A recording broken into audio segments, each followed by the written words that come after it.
the other section, then they feel terribly isolated. They move away,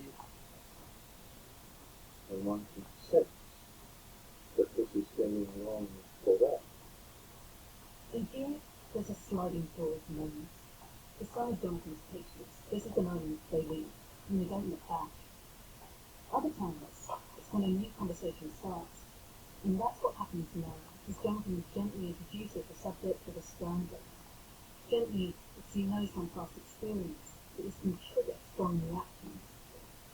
Often with a person, it is their partner who are very unsure about this, because it's not unusual to that this will unsettle, that we won't therefore feel like a proper father. And you feel that might come from the partner, not the moment. It is very seldom the case, particularly at the beginning of stress, that those partners... You told yourself. Yeah.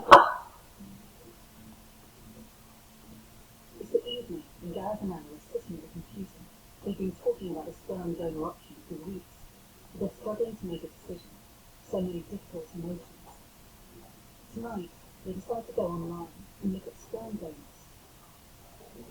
Was it the skin color, their eye color, their education? It's a lot of choice.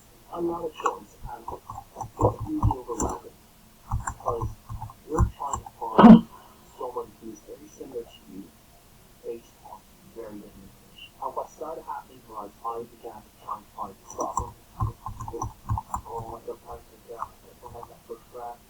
I can't find problems with the builders because I'm still processing the grief, and many times I just cry with them because it's just so awful. I'm trying to find someone.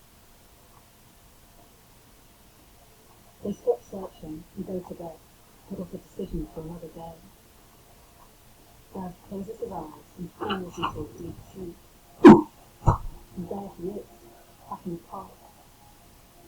And the child is there, running towards him. Gareth stretches out his arms, and as always, the child disappears. A few weeks later, Gareth and Anna are at a conference in Belgium. It's all about fertility. They talk, Q&As. He and Anna are hoping they'll hear something